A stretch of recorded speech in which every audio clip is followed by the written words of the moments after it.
반갑습니다. 수요성경대학 시작하도록 하겠습니다. 우리 시작부터 말씀 외웠죠? 잠언 1장 7절 말씀 기억하십니까? 여경지근. 자, 맨날 이렇게 미디어에 의존하시면 안 되고 머리에 심으셔야 됩니다. 함께 한번 외워보도록 하겠습니다. 시작. 여호와를 경외하는 것이 지식의 근본이거늘 미련한 자는 지혜와 훈계를 멸시하느니라. 잠언 1장 7절 말씀입니다.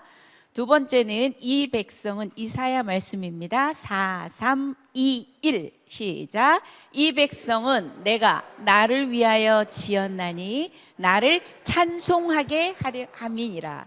나를 찬송하게 하신다고 우리 주님은 말씀하십니다. 세 번째 아모스 말씀입니다. 오직 시작.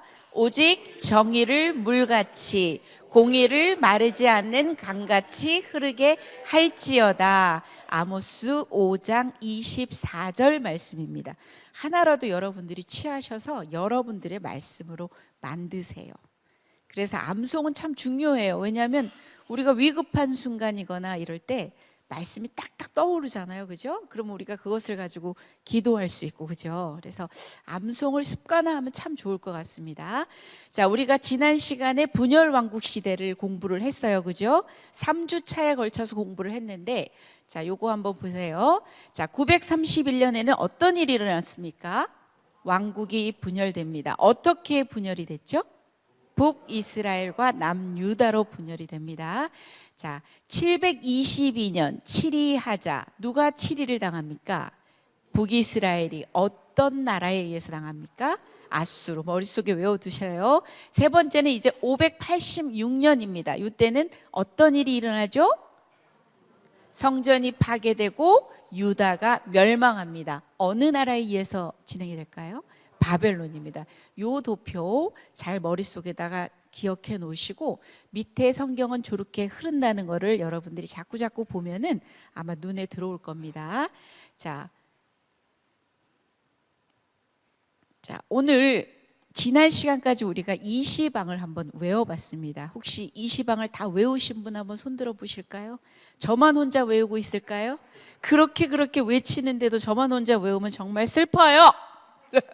자, 보암직합니다. 첫 번째 뭐라고요? 르호보암입니다. 우리가 보암직하면 얌얌 먹고 싶을 거 아니에요. 무슨 왕이 나올까요? 자, 우리 얌얌 먹었더니 기운이 아주 아싸. 사는 뭐가 될까요? 여호사밧. 오는 여호람이죠. 아하 쉽게도 아하시야. 아 다 죽여? 그런데 요 아이만 남았지? 아마도 웃으면서 시작했습니다. 우시야 생각납니까? 그럼 10번까지 간 겁니다. 자, 그럼에도 불구하고 우시야는 마지막에 문둥병이 걸립니다. 하지 말아야 될 것들을 했습니다. 그죠?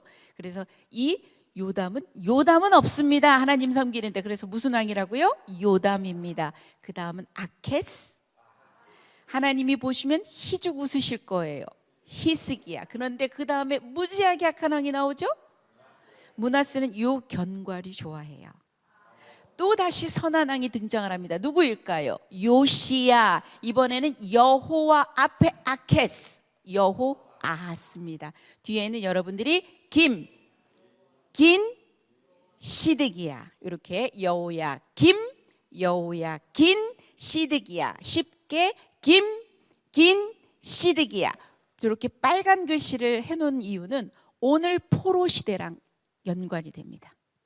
그래서 18, 19, 20 유다의 마지막 왕이 누구일까요? 시드기야입니다. 포로 시대는요 여호야김부터 시작을 하게 됩니다. 그래서 한번 들어가 보도록 하겠습니다. 포로 시대입니다. 우리가 몇 년에 남유다가 망하죠? 586년. 바로 나와야 돼요. 몇 년에 망한다고요? 586년. 605년이면은 그 전이잖아요. 그죠? 우리는 지금 BC이기 때문에 거꾸로 가는 숫자예요. 그러니까 586년 그 전에부터 시작이 됩니다. 605년부터 여기 있는 538년은 이 포로를 70년을 맞추고 귀환하는 시간을 말하는 겁니다. 그래서 요 시간 약 70년을 우리는 포로 기한 시대라고 해요. 그런데 유다 왕에서는 긴 시드기야를 흘러가면서 538년까지를 우리는 포로 시대로 보게 될 거예요. 자, 한번 도표를 한번 보세요. 우리가 지금 분열 왕국 시대를 공부를 했는데 열왕기상 12장부터 그다음에 열왕기야 모든 부분, 그다음에 역대하 10장부터 끝까지 쭉 공부를 해왔고, 여호야김이고 여호야긴이고 시드기야가 족이 나와 있는 도표의 연도수가 해당이 될 겁니다. 그래서 고레스 칙령이라는 말은 앞으로 많이 듣게 될 거예요. 538년을 기억을 하면 돼요. 요거는 금방은 외워지지 않아요. 저랑 복습을 하면 또 어느샌가 여러분들 머릿속에 들어갑니다. 제가 요것만 여러분들이 잘 외우고 있으면 돼요. 요거를 외우고 마지막에도 복습을 할 거예요. 포로 시대는 1차, 2차, 3차로 이렇게 끌려갑니다. 한 번에 모두 끌려간 게 아니라 1차, 2차, 3차로 끌려가게 됩니다. 자, 그래서 1차 포로 하면 605년입니다. 몇 년이라고요? 자, 우리가 간단한 거는 외울 겁니다. 그래도 간단하면서 중심이 되는 것을 외워놔야 여러분들 머릿속에 뼈대가 만들어지고 혼돈이 되지 않을 거예요. 그래서 605년이고 요 왕은 누가 될까요? 김 생각하면 됩니다. 우리가 뭐 생각하랬어요? 긴 시드기야. 요렇게 생각하면 됩니다. 1차 포로 몇 년이라고요? 605년. 자, 어느 왕 때라고요? 여호야김. 누가 잡혀갔을까요? 다니엘. 요까지 외워놓고 있어야 돼요. 자, 2차로 한번 들어가 보겠습니다. 2차 포로는 몇 년일까요? 2차 포로는 597년입니다. 왕은 누가 될까요? 여호야긴이 되는 겁니다. 그리고 한 가지만 외워놓으세요. 에스겔입니다. 자, 3차로 갑니다. 우린 요거 많이 외웠습니다. 몇 년도라고요? 586. 사자성어로 왕은 누가 된다? 유다의 마지막 왕인 시드기야. 그 다음에 어떤 일이 있었다고? 성전 파괴, 유다 멸망. 한 번만 더 반복할게요. 자, 1차 포로 몇 년입니까? 605년이고요. 어느 왕입니까? 여호야김입니다. 누가 잡혀갔습니까? 다니엘. 이렇게 자연스럽게 나와야 됩니다. 이것을 머릿속에 넣고 여러분들이 성경 1장 1절들 보면은 다니엘도 여러분들이 이해가 될 거고 에스겔도 보일 겁니다. 자, 그래서 외우는 겁니다. 2차는 몇 년이라고요? 597년. 누구 왕 때? 여호야긴 때. 누가 잡혀갔다고요? 에스겔입니다. 3차로 갑니다. 몇 년에? 586년에. 자, 어느 왕 때? 시드기야 때. 어떤 일이 있었다? 성전 파괴, 유다 멸망. 그래서 아까 538년 밑에 작은 글씨 보이죠? 소리를 아주 고래 지르면서 야, 유다 백성들아 올라가라. 고레스 칙령입니다. 기억하세요. 고래 소리를 질렀다? 고레스 칙령입니다. 그래서 고레스예요. 머릿속에 기억을 하는 겁니다. 우리 요 세 가지하고 고레스 칙령만 머리에 넣고 있으면 됩니다. 앞으로 이야기는 여기서 이제 진행이 될 겁니다. 그래서 1차에 몇 년이라고요? 605년. 어느 왕 때라고? 여호야김. 누가 잡혀갔다고? 다니엘. 2차는 몇 년일까요? 597년. 어느 왕 때? 여호야긴 때. 누가 잡혀갔다? 에스겔. 3차는 몇 년일까요? 586년. 어느 왕 때? 시드기야 때. 어떤 일이 있었다고? 성전 파괴, 유다 멸망. 538년에는 무슨 칙령이 있었다?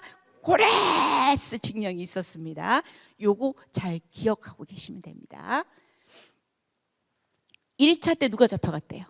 다니엘입니다. 우린 그래서 이 포로 시대 때 다니엘을 공부합니다. 자, 여러분 한번 생각을 해보세요. 여기는 지금 예루살렘입니다. 자, 요시야. 정치에서 요시야 하면 종교에서 누구를 기억하라 그랬어요? 누구지? 눈물과 고독의 선지자 예레미야를 기억하라 그랬어. 지금 예레미야는 586년에 성전이 파괴되는 것까지도 봤어. 그래서 예레미야 애가도 우리가 공부했어. 그러면 지금 예레미야는 무대 A인 예루살렘에 있어요. 여기서 외치는 거야. 아직은 586이 안 됐거든. 성전이 파괴되고 멸망되지 않았거든. 여기 있어. 지금 여기서 야, 다 내려놓고 항복하고 바벨론에 잡혀가라. 거기 가서 아이도 놓고 그 나라가 평안하도록 빌어라. 예레미야의 주된 메시지였어요. 이제 무대 B로 이동합니다. 자, 무대 B로 왔어요. 누가 왔다고요? 다니엘. 여기는 무대 B예요. 여기는 어디가 될 것 같아요? 바벨론입니다. 그래서 영화로 치면 동시상영하는 겁니다. 여기서는 예레미야가 야, 잡혀가라, 잡혀가라, 잡혀가야 된대. 하나님이 70년을 약속하셨대. 여기서는 잡혀왔어요. 자, 왔다 갔다 바쁘죠? 자, 다니엘과 에스겔은 여기서 외치는 거야. 다니엘은 지금으로 말하자면 왕궁 청와대에서 외치는 거야. 에스겔은 포로지 현장에서 외치는 거야. 동시상영. 예레미야 외치고 다니엘, 에스겔 외치고 이렇게 기억을 하고 있으면 돼요. 왜? 586년에 3차 포로가 되면서 성전이 파괴되고 유다가 멸망하는데 다니엘은 그 이전부터 여기서 외쳤기 때문에 동시상영이라고 생각을 하면 돼요. 이해가 돼요? 자, 가면서 이해가 될 거예요. 그래서 다니엘에 대해서 한번 공부를 해보도록 하겠습니다. 개요가 어떻게 될까요? 크게 읽어보세요. 모든 생명이 가장 높은 이의 통치를 알리라. 자, 요것만 기억하시면 돼요. 다니엘은 모두 몇 장까지 있을 것 같아요? 몇 장일까요? 12장입니다. 두 부분으로 나눠집니다. 1에서 6장은 역사라고 기억하면 됩니다. 뭐라고요? 자, 7에서 12장까지는 예언이라고 기억하면 됩니다. 뭐라고요? 요렇게 여러분들 머릿속에 기억을 해두세요. 그래서 여러분이 다니엘을 읽다 보면 역사에 대한 부분들이 앞을 차지하고 뒤로 가면 환상, 예언, 묵시 이렇게 나가는 겁니다. 요 두 가지를 기억하고 있으면 됩니다. 앞에는 뭐가 된다고? 역사, 뒤에는 예언이 되는 겁니다. 핵심 구절 크게 한번 읽어주세요. 시작. 참으로 크도다 그의 이적이여, 참으로 능하도다 그의 놀라운 일이여. 그의 나라는 영원한 나라요, 그의 통치는 대대에 이르리로다. 하나님의 나라에 대해서 얘기를 하고 있는 겁니다. 핵심 단어는 뭐가 된다고 쓰여 있어요? 왕국입니다. 그 당시와 미래에 존재할 왕국들에 대한 예언들이 나옵니다. 지금 우리가 어디에 지금 있어요? 이 이스라엘 백성이 어디 있어요? 유다 백성이 바벨론에 있죠. 이 바벨론은 어느 나라에 의해서 또 망할까요? 메데 바사, 페르시아라고 나오고요. 이 페르시아는 또 어느 나라에 의해서 망할까요? 헬라, 그리스입니다. 이 헬라는 또 어느 나라에 의해서 망할까요? 로마입니다. 이렇게 제국이 흘러갑니다. 그 당시는 바벨론이었지만 미래에 존재할 왕국들에 대한 이야기가 예언으로 나옵니다. 그리고 하나님의 나라를 서로 대조해서 보여줍니다. 그리고 미래에 다가올 하나님의 나라에 대해서 명확하게 잘 보여주고 있는 거야. 자, 내용으로 한번 들어가 보겠습니다. 다니엘이라는 뜻은 하나님은 나의 심판자라는 뜻이에요. 자, 포로로 잡혀갔습니다. 좌절에 빠졌겠지요. 여러분 한번 생각해 보세요. 하나님이 우리를 사랑하신다면 왜 성전이 무너집니까? 하나님이 계시는 그곳에 왜 성전이 무너집니까? 하나님이 우리를 사랑하신다면 우리를 왜 바벨론의 포로가 되게 하십니까? 하나님 이게 끝입니까? 좌절에 빠진 이스라엘 백성들에게 하나님이 역사의 창시자, 주관자라는 사실을 확고하게 말해줍니다. 우리가 배우다 보면 더 명확하게 나옵니다. 세 번째, 뜨인 돌이라는 이야기가 나와요. 이 세상 나라를 전부 멸하고 하나님 나라를 세우고 하나님이 진정한 역사의 주권자라는 것을 밝혀 말하는 책이 바로 다니엘입니다. 그래서 1에서 6장은 무엇에 대한 얘기가 나온다? 역사. 7에서 12장은 뭐다? 예언이고 묵시라는 얘기입니다. 들어갑니다. 1장에 들어가 보면 바벨론 포로의 시작입니다.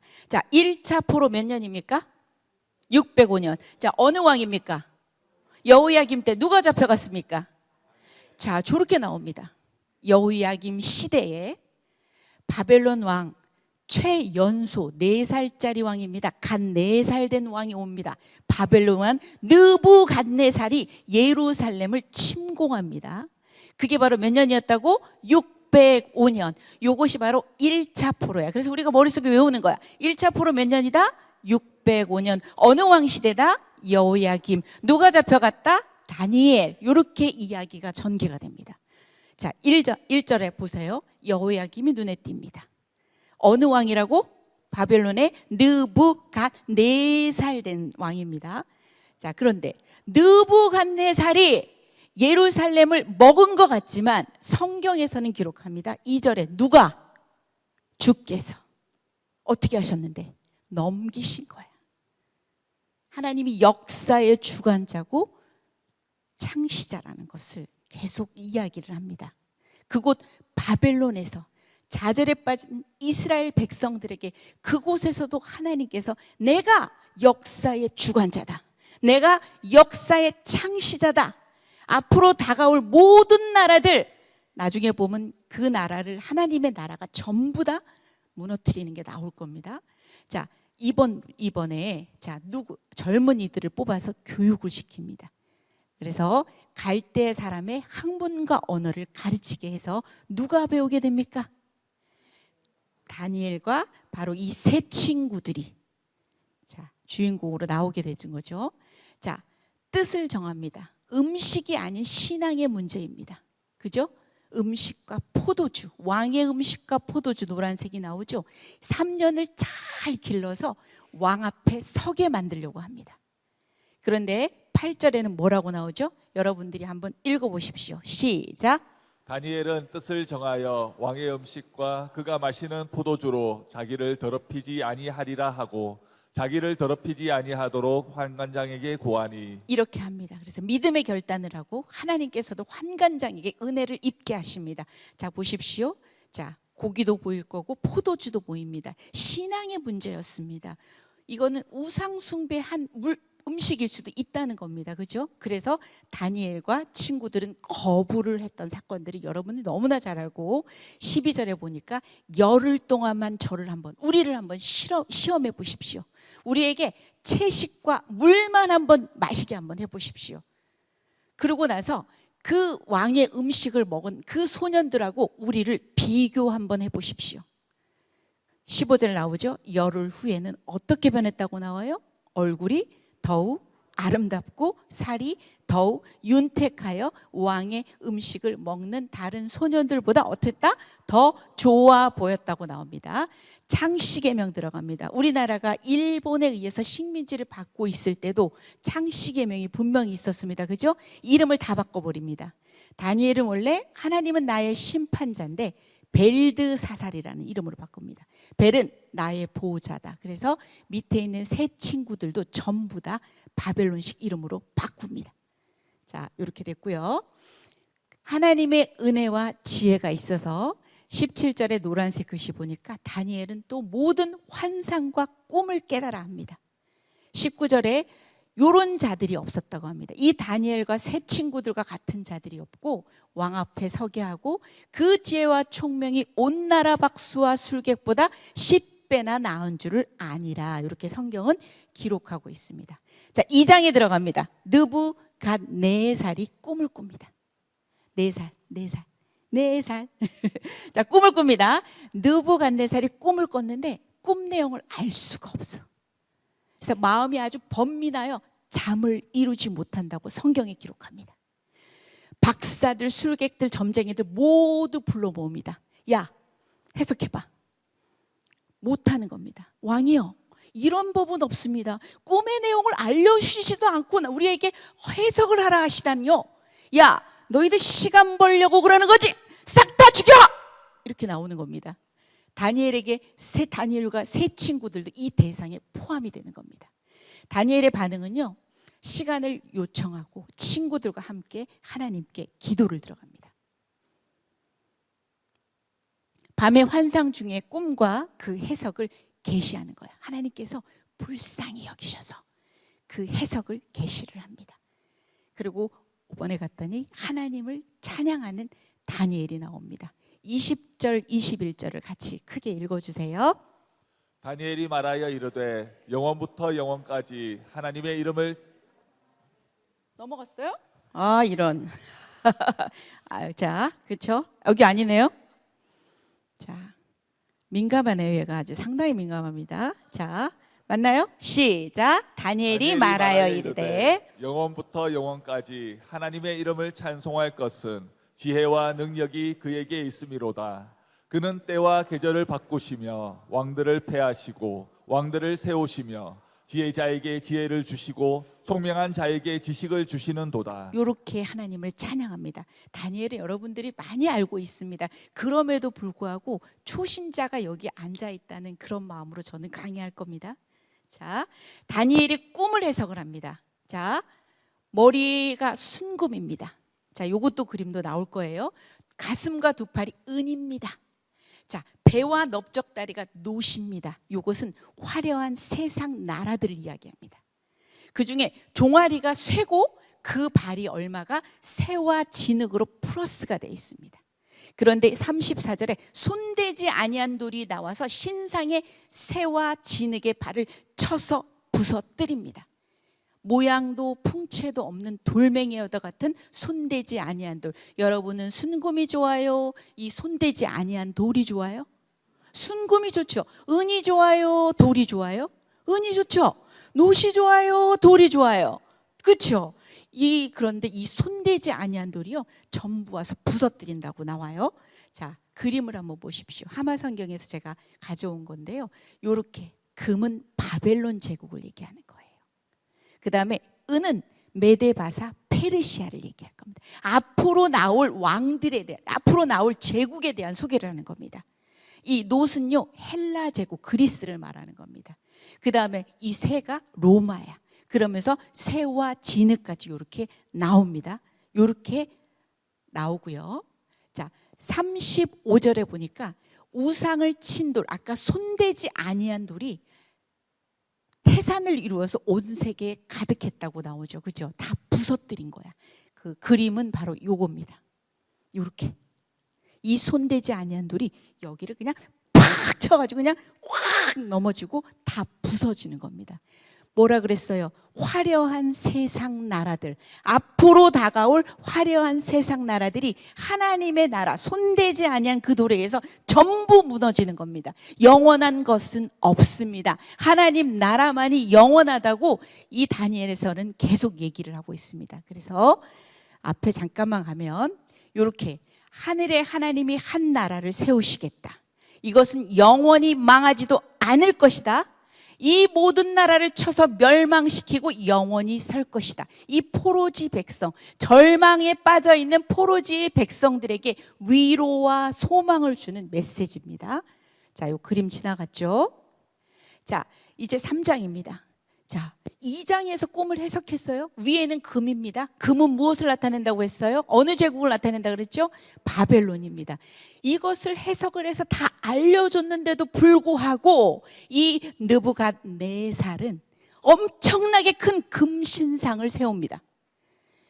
높이가 60규빗이면 거의 한 30m입니다.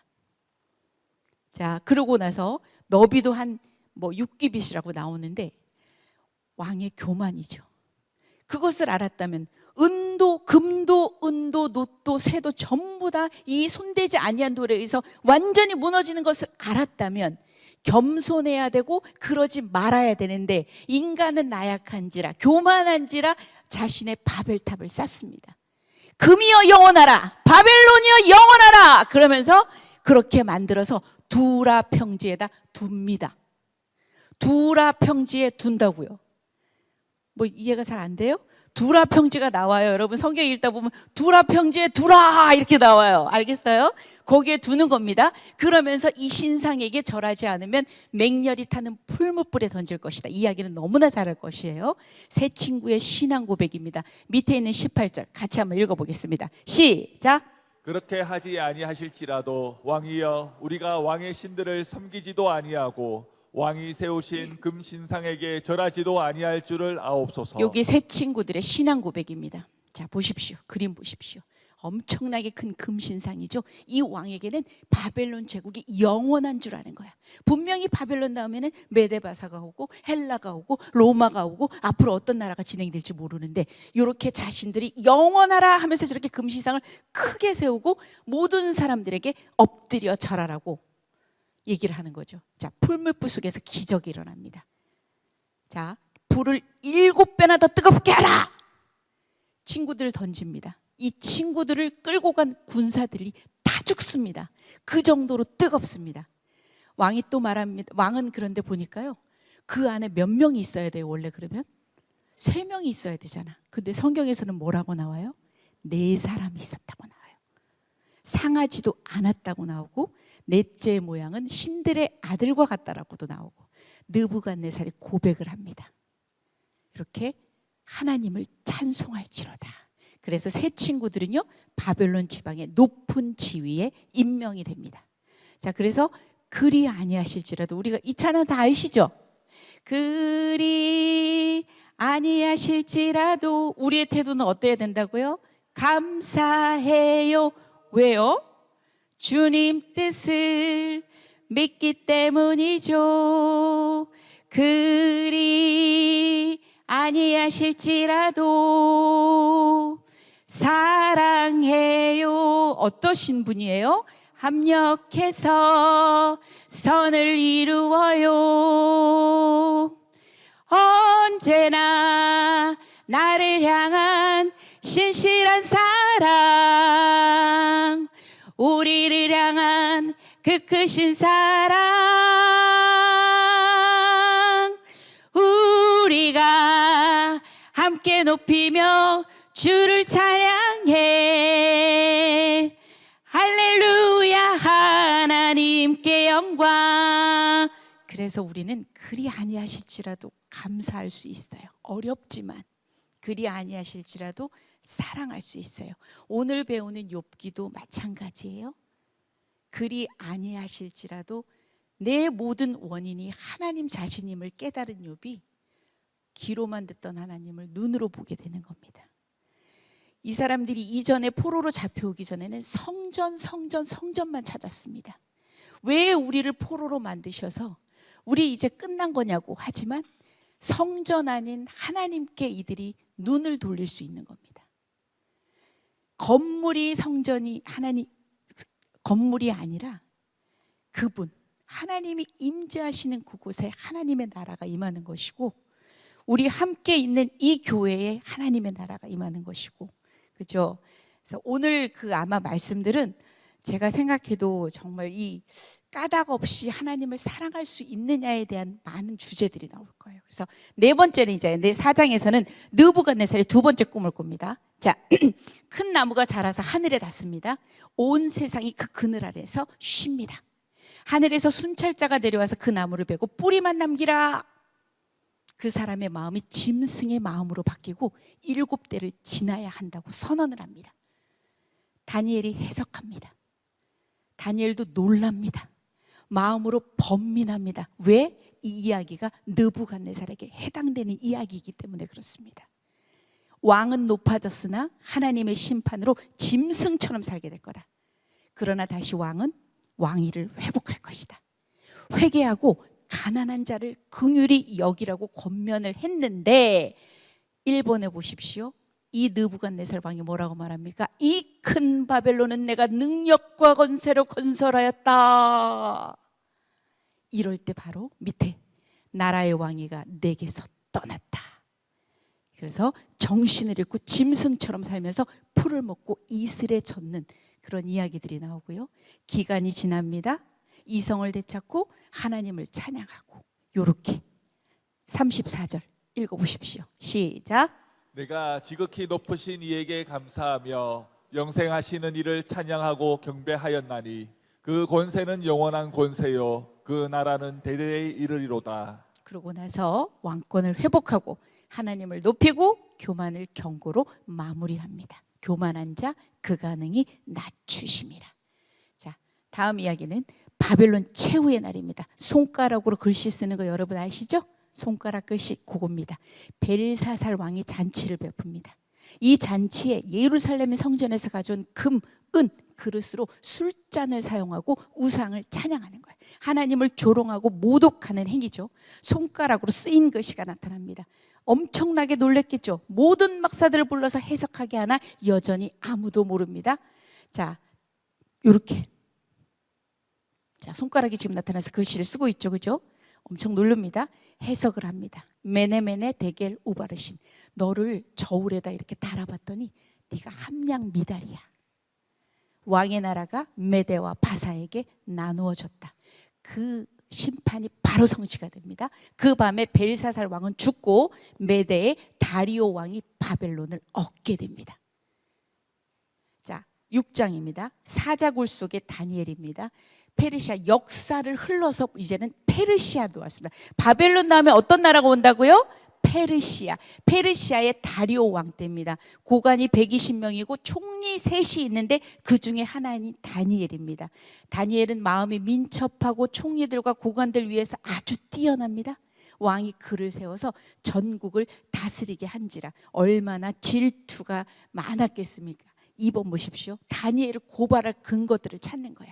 어떤 근거를 찾으려고 애쓰고 애써봤지만 아무도 찾을 수 없었어요. 그가 아주 충성된 사람이었고, 그래서 밑에 보면 그의 신앙을 이용하자. 하나님 율법에서 근거를 찾지 못하면 그를 고발할 수 없을 거야. 그러면서 밑에 나오죠. 이제부터 30일 동안에 누구든지 왕 외에 어떤 신에게나 사람에게 무엇을 구하면 사자굴 속에 던져 넘기기로 하겠다. 금령으로 제한을 하고 왕은 도장을 꽝꽝 찍어서 법률로 만듭니다. 자, 이렇게 보십시오. 지금 뭐 하고 있는 거예요? 다니엘이 기도하고 있습니다. 자, 이 조서의 내용을 알고도 전에부터 하던 대로 예루살렘을 향해서 창문을 열고 무릎 꿇고 하루 3번씩 여전히 기도합니다. 왜 창문을 열고 기도하냐고요? 창문을 닫고 좀 기도하시죠. 그죠? 웃으라고 하는 말입니다. 하나님이 사자의 입을 막으십니다. 다리오 왕이 금식하고 다니엘을 심히 걱정합니다. 네가 섬기는 그 하나님이 너를 구원하실 거야. 자, 다니엘은 그러면서 바사왕 고레스 때까지 형통합니다. 605년에 와서요, 바사왕까지 넘어가면 엄청나게 긴 시간을 다니엘은 진무를 하는 겁니다. 왕 곁에서. 6장까지는 무엇을 얘기를 다뤘다고요? 역사. 앞으로는 어떤 이야기가 진행이 될까요? 예언 나옵니다. 그래서 예언을 제가 다 풀 수는 없습니다. 성경에 나온 것만 여러분들에게 제가 얘기하는 거예요. 자, 7장은 내 짐승 환상에 대한 이야기로 들어갑니다. 바벨론 벨사살 왕 원년의 환상입니다. 여러분, 요 다니엘 5장보다 앞선 사건이 됩니다. 내 짐승의 환상이 나옵니다. 사자는 어느 제국을 말한다고요? 바벨론. 곰은요, 메데바사 페르시아가 앞으로 다가올 제국들입니다. 그다음 표범은요, 헬라를 말하는 거고, 무섭고 강한 짐승은 누구를 나타낸다고요? 로마를. 이렇게 간단하게 넘어갑니다. 자, 그런데 그 내용 뒤에 보면 옛적부터 항상 계시니가 심판을 베푸신다고 나와요. 하나님으로부터 영원한 권세와 나라를 보고 이 세상 나라의 흥망성쇠는 하나님의 주권 아래 있고 하나님이 최종 심판자라는 겁니다. 그 화려했던 로마도 무너집니다. 뭐만 영원하다고요? 하나님 나라만 영원합니다. 자, 순양과 순윤서의 환상으로 8장이 시작이 됩니다. 벨사살 왕 3년에 본 환상인데요, 순양은 메데바사 페르시아를 여러분 생각하면 되고요, 순염소는 헬라 제국을 생각하고 됩니다. 헬라 제국의 위대한 왕 이름이 누굽니까? 알렉산더의 후계자가 있었습니까? 없었습니다. 그래서 4명의 장군들에 의해서 사후의 통치가 됩니다. 그래서 그 후계자들에 대한 이야기가 나옵니다. 하나님은 제국들을 주권적으로 지금 다스리고 계시는 거예요. 모든 것을 다 아시는 거예요. 앞으로 이루어질 역사의 모든 것을 다 아시는 거예요. 그 모든 것을 주관하시고 창시하셨으며 시작하시고 주권적으로 다스리고 계신다는 겁니다. 알렉산더 사후에 이렇게 카산더, 리시마커스, 셀루쿠스, 프톨레미, 이렇게 4인 천하 시대가 이렇게 열리는데요. 요 애굽의 남왕국하고 시리아의 이 북왕국 사이에 어떤 나라가 끼어 있습니까? 이스라엘이 끼어 있잖아요. 그죠? 고래 싸움에 새우등이 터집니다. 쭉 가다 보면 시리아 쪽의 북왕국이 더 완전히 흥했다가 애굽의 프톨레미가 또 이렇게 죽었다가 애굽의 프톨레미가 또 흥했다가 시리아의 셀루쿠스가 또 뭐 이렇게 망했다가 아니 이렇게 또 줄어들었다가 이런 식으로 왔다 갔다 합니다. 그러면서 여러분들이 11장에서 읽게 될 비천한 북방왕에 대한 이야기도 이렇게 전개가 돼요. 요 셀루쿠스 왕조의 안티오쿠스 에피파네스 4세라는 인물은 성전에 돼지를 제물로 드리고 유대인의 율법을 금지하는 엄청나게 아주 악한 왕 중에 한 명이었습니다. 이 이야기는 여러분들이 신구약 중간 시대에서도 얘기가 언급이 될 건데요. 이렇게 된다고 여러분이 대략 알고 계시면 됩니다. 이렇게 되고 9장에 넘어가면 이제 다니엘이 기도를 합니다. 예레미야의 예언을 깨닫습니다. 605년에 자기가 왔으니까 이제 70년이면 이제 우리가 이제 귀환을 하게 되겠구나. 끊임없이 다니엘은 해방시켜달라고 기도하는 일을 포기하지 않았습니다. 백성들의 죄에 대해서도 우리 조상들의 죄가 아니라 우리 죄다, 우리가 죄를 했습니다 그러면서 자복하고 중보하며 회복을 위한 기도를 끊이질 않았고요. 저렇게 말씀처럼 주를 사랑하고 주의 계명을 지키는 자를 위하여 언약을 지키시고 그에게 인자를 베푸시니까 그의 성품의 근거에서 다니엘은 끊임없이 기도했습니다. 그리고 그 뒷이야기는 가브리엘이 환상을 설명하는 71의 예언에 대한 이야기들이 나옵니다.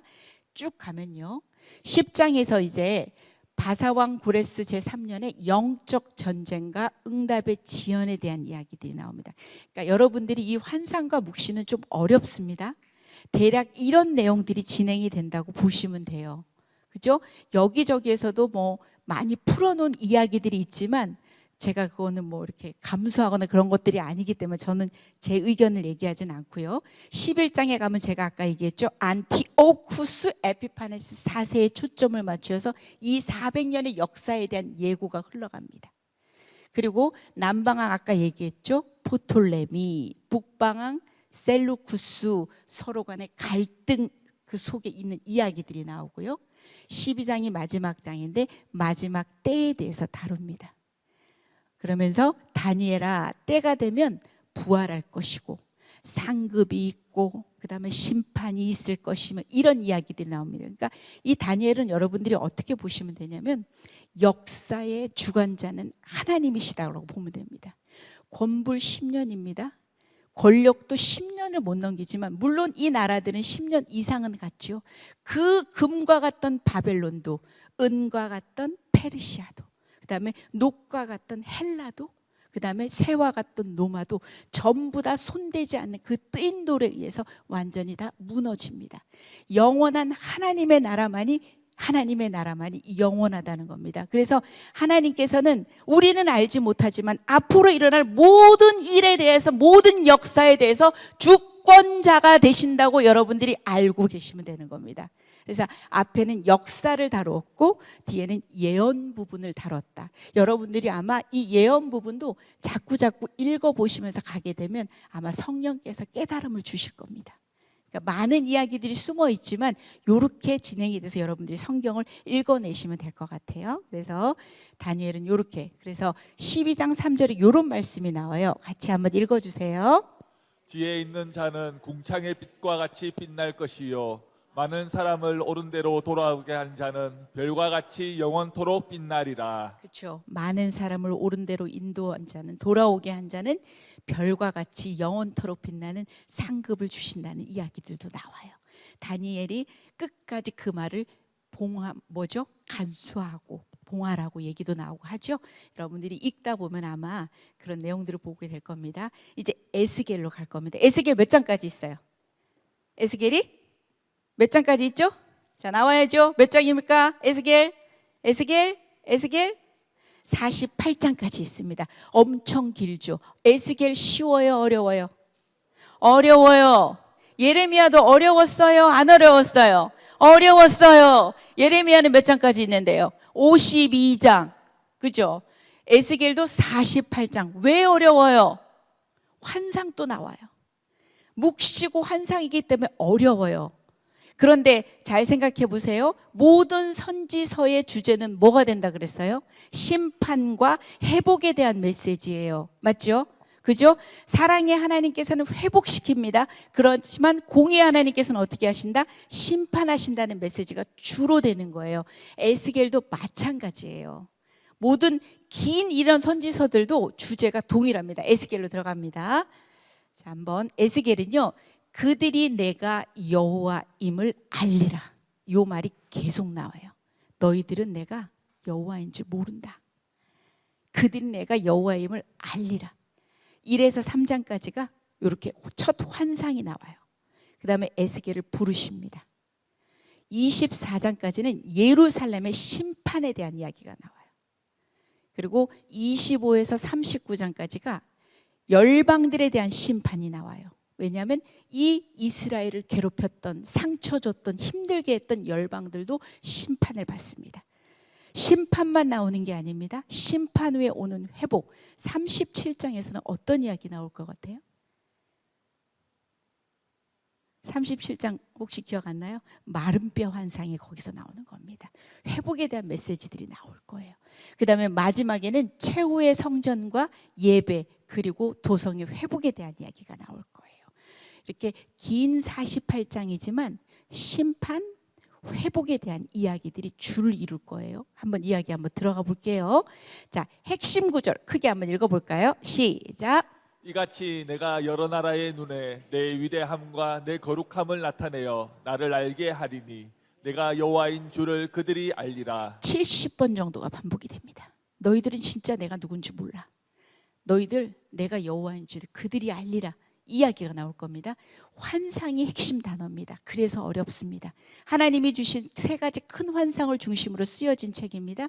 첫 번째 환상이 하나님의 영광에 관한 거, 하나님의 심판에 관한 거, 하나님의 성전에 관한 것을 이렇게 환상에 대한 것이 핵심 단어가 됩니다. 자, 줄거리 따라가기 우리 통큰에 나와 있는 걸 간략하게 한번 줄여봤습니다. 에스겔은 하나님께서 힘있게 하시기리라는 뜻입니다. 자, 2차 포로입니다. 몇 년입니까? 어느 왕 때입니까? 누가 잡혀갔습니까? 에스겔. 요거 알고 있으면 됩니다. 2차 포로 몇 년이라고요? 597년. 어느 왕 때라고요? 여호야긴 때. 누가 잡혀갔다고요? 에스겔. 2번의 노란색 글씨 여호야긴이 보이는 겁니다.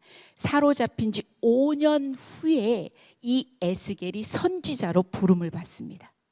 포로 당시에는 20대 중반이었다는 겁니다. 5년이 지났으니까 30대쯤에 에스겔을 선지자로 하나님께서 부르십니다. 퍼포먼스 선지자입니다.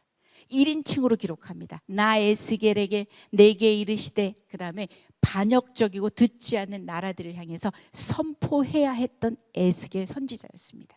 그리고 상징 행동들을 많이 합니다. 조금 이따 소개하겠습니다. 자, 여기 보십시오. 아까 제가 한 얘기입니다. 자, 무대 A에서는 누가? 예레미야가. 자, 무대 B에서는 누가?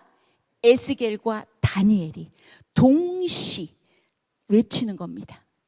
외치는 겁니다. 이렇게 동시 상영된다고 여러분들이 생각을 하고 있으시면 됩니다. 자, 여호야긴이 또 보이죠? 여호야긴 보이죠? 그죠? 자, 이때 597년에 잡혀와서 5년이 지났으니까 BC 한 593년경입니다. 어디에? 바벨론 포로지에서 선지자 소명을 받습니다. 에스겔에게 하나님의 말씀이 임합니다. 1장에 보면 어렵습니다. 하늘 위 보좌. 그래서 하나님의 보좌에 대한 이야기가 나옵니다. 하나님의 임재에 대한 이야기라고 보시면 됩니다. 그래서 그런 것들, 포로지 바벨론에서도 하나님의 영광이 함께 하신다. 그거 기억하고 있으면 되고요. 자, 2, 3장에 가면 에스겔을 선지자로 부르십니다. 그래서 부르시고요. 대상은 어떤 사람들에게 보냅니까? 노란 글씨에서 찾아보십시오. 대상이 누굽니까? 이스라엘 자손이죠. 어떤 백성이에요? 패역한 백성이고. 어떤 사람들이에요? 나를 배반한 자예요. 그죠? 그들과 그 조상들이 내게 범죄하여 오늘까지 이르렀다. 이 자손은 또 어떤 특징이 있대요? 얼굴이 뻔뻔해요. 어떻다요? 마음이 굳어요. 우리 하는 얘기 아닌가요? 우리 보고 하는 얘기 같아요. 그죠? 뻔뻔하고 마음이 굳은 자들. 그들은 패역한 족속이다. 그러나 이 선지자의 사명은 그들이 듣든지 아니 듣든지 그들 가운데 선지자가 있음을 알지니라. 이렇게 나옵니다. 에스겔을 선지자로 부르는 내용이 2, 3장에 이어지고요. 그러면서 하나님께서 말씀하시고 두려워하지 마라. 예레미야에게도 그랬잖아요. 그죠? 내 입에 입술에 내 입에다 하나님 말씀을 주신다고 하셨죠? 두려워 마라. 그다음에 말씀의 두루마리 책을 전달을 합니다. 안팎에 글이 있습니다. 내용은 애가와 애곡과 재앙의 말들이 있고 그 두루마리를 먹고 가서 이스라엘 족속에게 말하라고 명하십니다.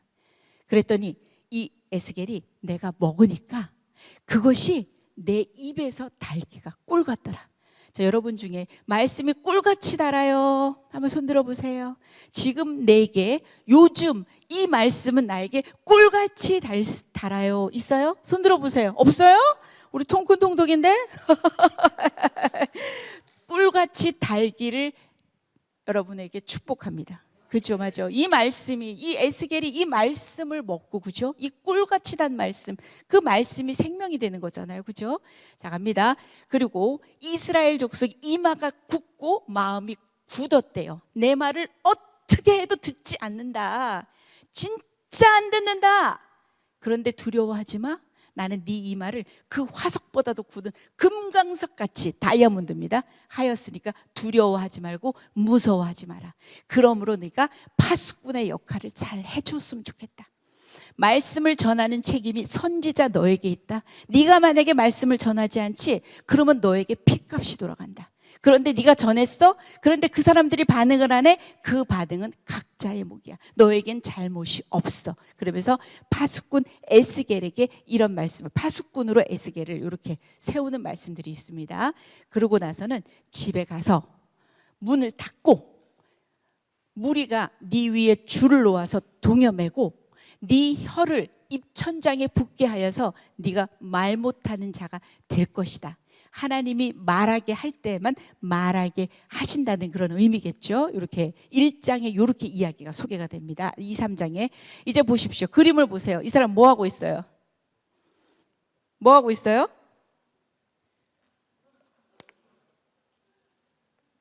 요거 4장의 내용이에요. 뭐 하고 있는 것 같아요? 자, 이 토판이라는 곳, 이 흙판이잖아요. 거기다 예루살렘 성 모형을 만드는 거야.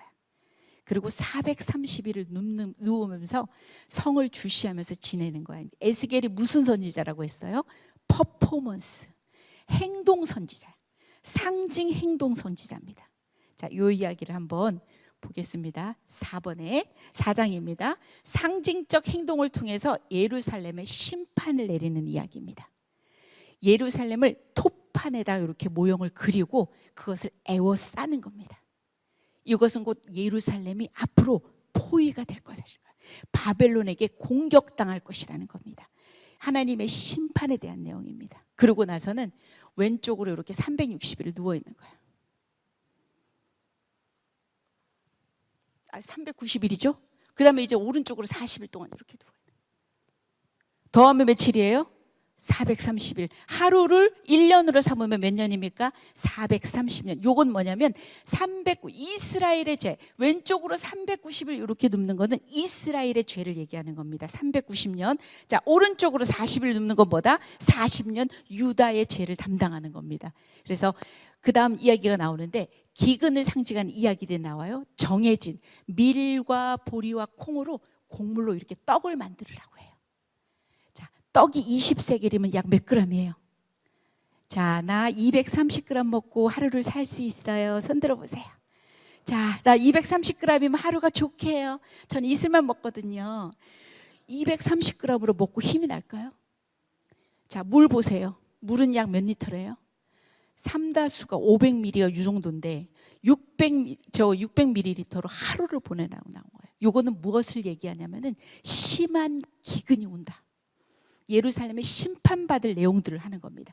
그리고 나서 자, 야 인분으로 떡을 좀 구워라 이렇게 하나님 말씀하시는 거. 인분이 뭐예요? 사람 똥이에요. 사람 똥. 그랬더니 에스겔이 뭐래요? 하나님, 나는 내 영혼을 부정하게 한 적이 없습니다. 어찌 내가 사람 똥으로 떡을 굽겠습니까? 아 그래? 그러면 너 소똥으로 구워. 이러면서 소똥으로 대체해 주십니다. 그 이야기가 나오는 겁니다. 이렇게 상징적으로 퍼포먼스를 하면서 예루살렘에 임박할 심판에 대한 메시지들을 이렇게 전하는 겁니다. 이게 4장에 대한 내용입니다. 5장에 가면 이제 나옵니다. 머리털과 수염을 깎습니다. 3분의 1을 호르륵 해서 불사릅니다. 이것은 기근과 역병이 엄청나게 심할 것이라는 얘기를 하고요. 3분의 1은 성 주위에서 칼로 슉슉슉 이렇게 칩니다. 요거는 바로 전쟁에 대한 이야기. 예루살렘이 앞으로 전쟁에 시달리게 될 것이다. 또 3분의 1은 이 바람처럼 흩어지는 것처럼 너희들이 포로로 잡혀서 흩어지게 될 것이다. 지금 에스겔이 말하고 있는 이때는 586년이 아직 안 되었습니다. 앞으로 일어날 일들입니다. 심한 기근과 역병과 전쟁과 포로로 잡혀가는 이야기들이 앞으로 전개될 이야기예요. 너희들이 열방을 중심으로 세웠는데 그런데 이방보다도 어떻게 더 이렇게 악하게 행할 수 있니? 너희들이 나의 율례를 버리고 규례를 지키지 않는구나. 심판을 통해서 하나님께서 내가 너희들은 나를 여호와인 줄을 알게 될 거야 라고 말씀을 하시는 겁니다. 그 다음에 8장으로 넘어가 볼게요. 여호와께서 그 포로지에 몸은 있을 거 아니에요. 에스겔을 머리 한 모습을 이렇게 잡아가지고 이렇게 들어 올려가지고 예루살렘으로 이렇게 이동을 시키는 겁니다. 환상을 보게 하는 겁니다. 그러면서 보세요. 그 예루살렘 성전에 갔더니까 아주 우상 숭배가 극치에 달하고 있는 겁니다. 아직 성전이 파괴되지 않았습니다. 그죠? 그거를 잘 명심을 하고 있어야 돼요. 아직 파괴되지 않은 그 성전에서 어떤 일이 있었냐? 이스라엘 족속의 장로들이 각양 곤충과 가증한 짐승 등을 사방벽에 그려놓고 자 여호와가 보시지 않고 이 땅을 버리셨다라고 외치고 있습니다. 그리고 두 번째, 담무스를 위해서 여자들이 아주 담무스 막 이러면서 애국하고 우상 숭배를 하고 있는 거야. 그리고 세 번째, 성전을 등지고 나서 이 태양신을 향해서 태양을 향해서 저렇게 태양을 숭배하는 겁니다. 이렇게 이스라엘의 성전이 지금 진짜 완전히 어떻게 보면 부패하고 엄청난 우상 숭배로 지금 하나님이 떠나실 수밖에 없도록 만드는 겁니다.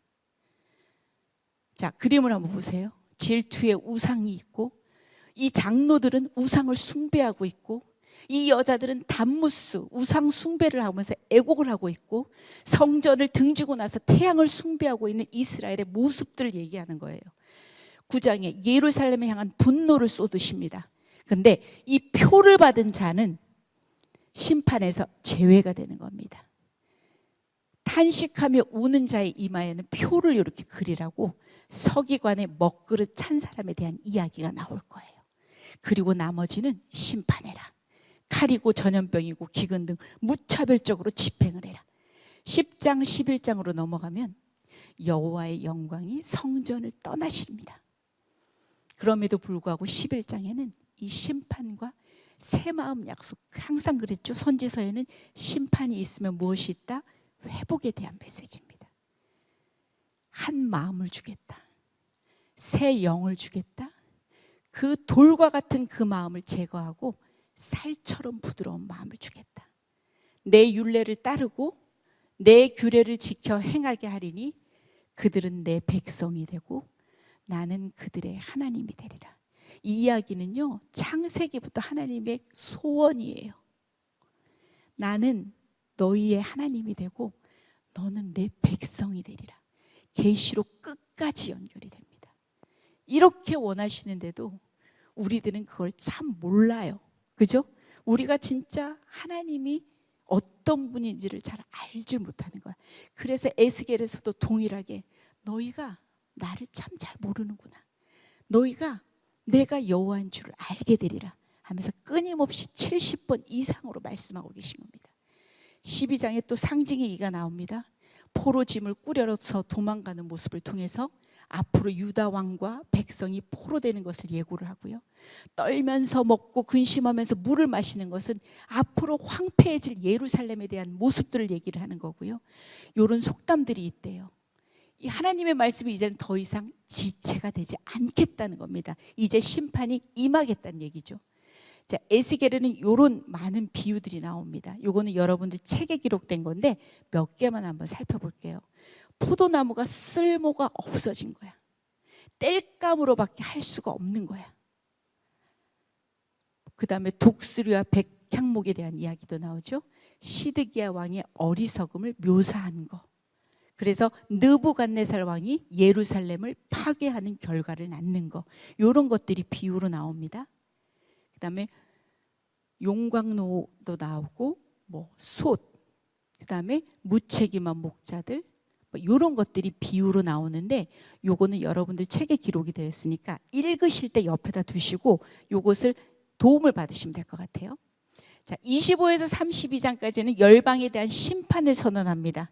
이스라엘을 힘들게 했습니다. 유다 멸망을 기뻐했던 암몬, 모압, 에돔, 블레셋, 두로, 시돈, 애굽, 느부갓네살이 애굽을 정복하리라. 애굽 왕의 꺾인 팔, 한때는 백향목 같던 애굽, 그러면서 이렇게 열방에 대해서 심판을 하시겠다고 이렇게 선언을 하십니다. 33장에는 예루살렘의 함락 소식이 들려옵니다. 자, 우리가 사로잡힌 지 12째 해 10째 달 5째 날에 예루살렘에서 도망하여 온 자가 내게 나와서 말하기를 성이 함락되었다고. 이제 성이 함락되었다는 소식이 들린 겁니다. 그때 에스겔의 입이 열립니다. 그러면서 에스겔을 다시 파수꾼으로 삼으십니다.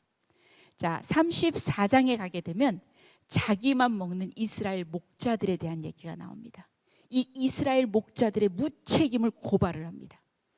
하나님이 직접 선한 목자 되심을 선언합니다. 33장 15절 여러분 같이 한번 읽어보세요. 시작. 내가 친히 내 양의 목자가 되어 그것들을 누워있게 할지라 주 여호와의 말씀이니라. 자, 메시아의 예언입니다. 모든 선지서에 메시아의 예언들이 다 숨어 있어요.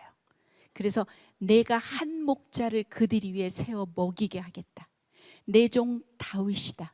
다윗이 그때까지 살아 있었을까요? 다윗의 후손인 메시아를 얘기합니다. 내가 그들의 목자가 될지라.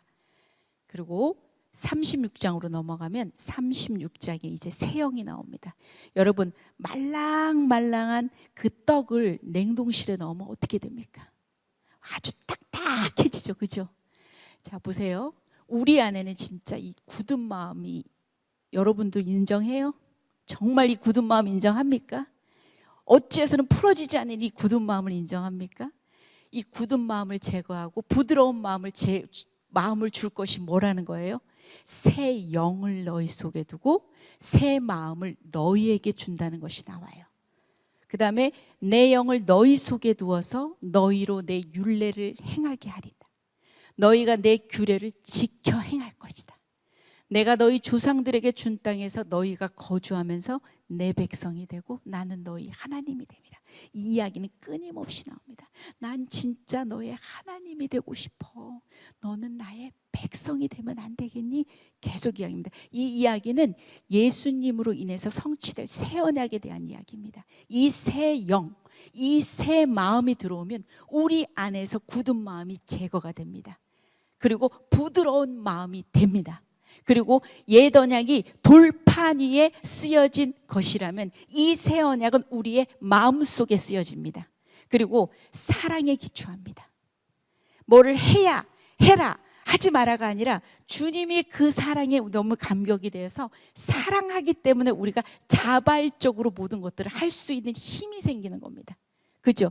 그리고 모두에게 알려집니다. 내 속에 성령이 있음을 다른 사람들도 보고 알 수 있게 됩니다. 성령이 충만한 사람을 보면 저 사람이 성령이 충만한지도 보이지 않습니까? 그죠? 모든 사람들에게도 자연스럽게 알려질 거고, 이게 하나님과 자녀의 법의 관계가 아니라 개인적인 친근한 관계를 맺도록 한다는 겁니다. 끊임없이 이렇게 회복에 대한 메시지들을 주고 있습니다. 36장, 37장입니다. 이제 골짜기 가운데 마른 뼈들이 아주 수두룩합니다. 맞죠? 자, 마른 뼈들이 아주 수두룩해요. 그래서 그것을 보고 하나님께서 말씀하십니다. 뭐라고 말씀하셨어요? 첫 번째 줄 읽어보세요. 시작. 인자야, 이 뼈들이 능히 살 수 있겠느냐? 말이 돼요? 이렇게 말했을 거예요. 저는 아마 말이 돼요, 주님? 그런데 에스겔은 뭐라고 말했어요? 주 여호와여, 주께서 아시나이다. 마른 뼈는요, 죽음을 상징하고 소망이 없는 이스라엘의 상태를 얘기하고 있습니다. 37장 11절 읽어주십시오. 시작. 인자야, 이 뼈들은 이스라엘 온 족속이라. 그들이 이르기를 우리의 뼈들이 말랐고 우리의 소망이 없어졌으니 우리는 다 멸절되었다 하느니라. 이 상태입니다. 자, 인간 눈에는 아주 불가능하게 보입니다. 그러나 하나님은 하시는 이야기가 뒷이야기에 나옵니다. 자, 뭐라고 얘기할까요? 첫 번째 줄 읽어주세요. 시작. 너희 마른 뼈들아, 여호와의 말씀을 들을지어다. 자, 밑에 것도 읽을까요? 이에 내가 명령을 따라 대언하니 대언할 때에 소리가 나고 움직이며 이 뼈 저 뼈가 들어맞아 뼈들이 서로 연결되더라. 자, 그렇게 되는 겁니다. 그래서 자, 대언을 했더니 어떻게 돼요? 이 뼈, 저 뼈, 저 뼈, 이 뼈, 이렇게 막 연결이 다 되는 겁니다. 그러면서 힘줄이 쫙 올라오고 살이 덮이고 그 다음에 가죽이 쫙 덮이는 겁니다. 그런데 이렇게 다녀요. 나에게 필요한 것은 무엇입니까? 생기입니다. 생기. 자, 생기가 필요합니다. 자, 그래서 또 내게 이르시되 인자야 너는 생기를 향하여 대언하라. 여러분들 한번 해보십시오. 생기야 들어가라. 시작. 생기야 들어가라. 다시 한번 생기야 들어가라. 생기야 들어가라. 자, 이에 내가 그 명령대로 대언했더니 생기가 그들에게 들어가매 그들이 곧 살아나서 일어나 서는데 안녕하세요. 생기받아 생기발랄한 생기충만 윤기순 인사드리겠습니다. 이렇게 되는 거예요. 이게 바로 성령의 힘이에요. 그렇지 않아요? 성령은 우리를 살게 하는 겁니다. 그죠? 마른 뼈가 일어날 수 있도록 하는 겁니다. 그죠? 우리가 어떤 걸로 설 수 있겠습니까? 성령으로 인해서 우리가 살 수 있는 거 아닙니까? 그죠? 그죠? 여러분들 생기발랄? 생기충만? 안녕하세요. 이러면서 돌아다녀야 되죠. 제가 한번 조혜련 흉내 내봤어요. 자, 조혜련은 어떻게 강의했을까 하면서 보면서 우리 지체들에게 어떤 기쁨을 줄 수 있을까? 이러면서 한번 연구를 해봤는데 좀 괜찮았어요? 괜찮아서 진짜? 좋아. 이스라엘을 다시 살리시겠다는 회복의 약속이에요. 다른 거 없습니다. 성령께서 오셔서 우리에게 생명이 살아나는 겁니다. 그죠? 성령이 오셨네. 성령이 오셨네. 내 주에 보내신 성령이 오셨네. 우리 인생 가운데 친히 찾아오셔서 그 나라 꿈꾸게 하시네. 우리가 육체만 있다고 해서 살아난 것이 아닙니다. 우리가 힘줄과 살과 가죽이 있는 육체만 가져서 살아난 것이 아니라 우리 안에 무엇이 들어가야 된다? 생기야 들어가라. 생기가 들어가야 우리가 살 수 있는 겁니다. 그것만이 회복의 길이라고 말씀하고 계시는 겁니다.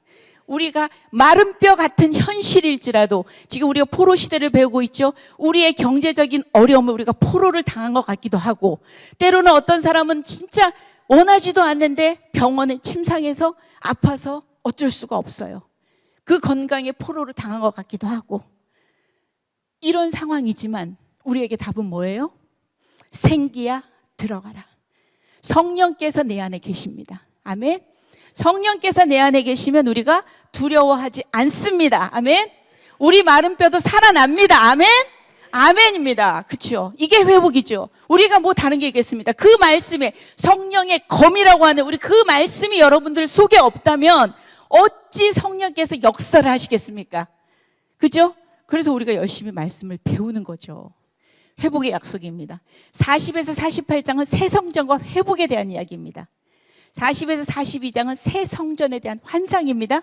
실제로는 건축되지 않은 성전입니다. 신앙 속에 있는 성전이고 하늘에서 완성될 성전입니다.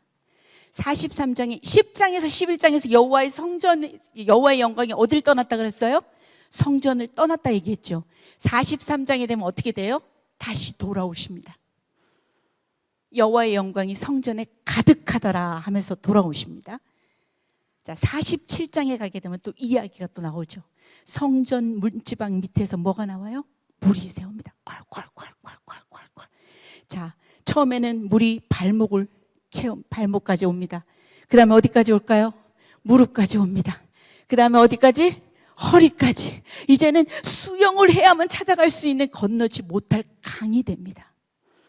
이 강 주변에는 나무들도 있고 생명도 살아나고, 자, 이 강물이 바다에 이른다고 했고 바다의 물이 되살아난다라고 표현이 되어 있습니다. 이 강물이 이르는 곳마다, 시작.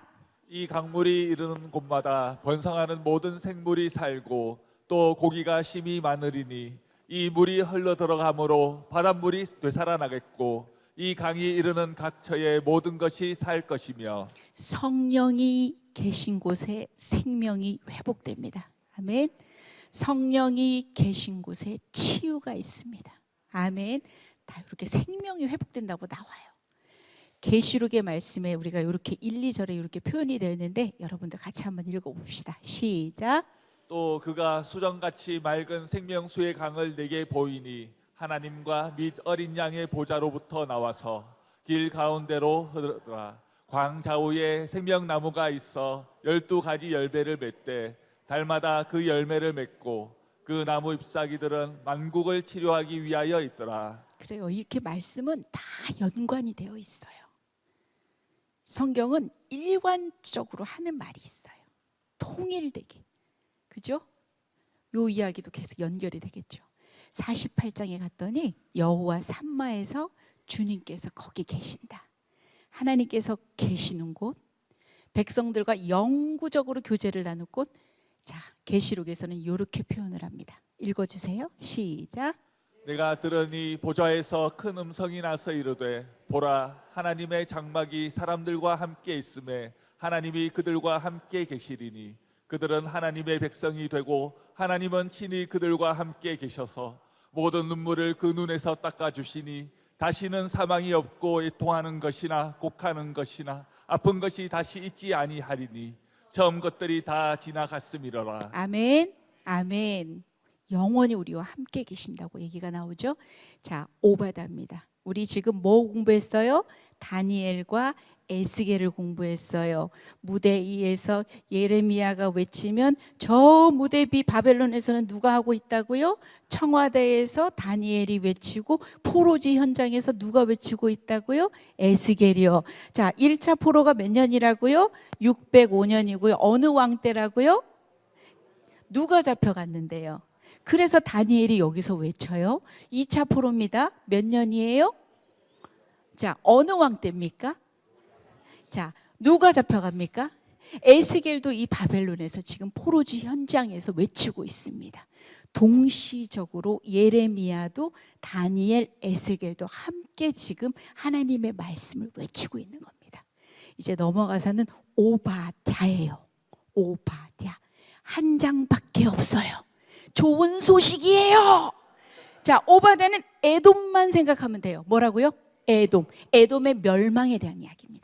니느웨의 멸망을 얘기했던 선지서 뭐예요? 기억하세요? 나훔. 그렇죠. 요거는 에돔의 멸망을 얘기합니다. 무슨 책이라고요? 오바댜.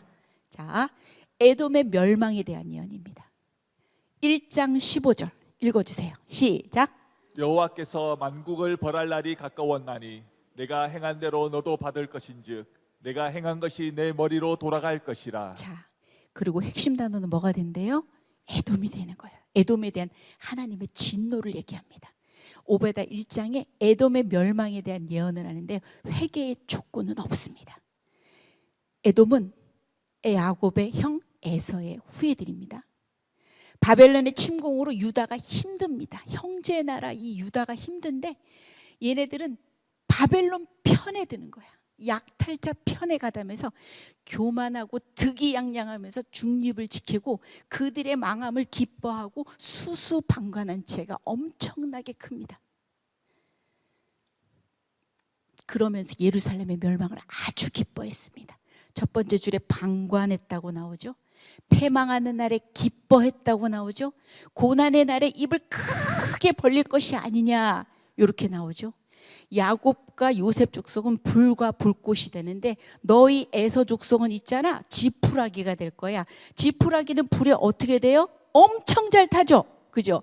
그들 위에 붙어서 그들을 불사른 것인즉 에서 족속에 남은 자가 없다라고 얘기 나옵니다. 이게 끝이에요.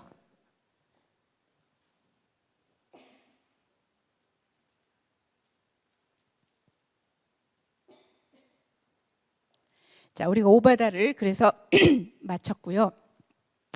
다음에 이제 욥기로 들어갈 거예요. 욥기. 자,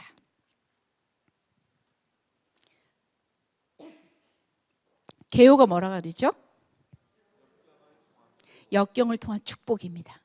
욥기도 몇 장까지 있어요? 42장까지 저기 다 나와 있잖아요. 보세요 좀. 어디를 보시는 거예요? 42장 저기 다 나와 있잖아요. 1, 2장은 서원입니다.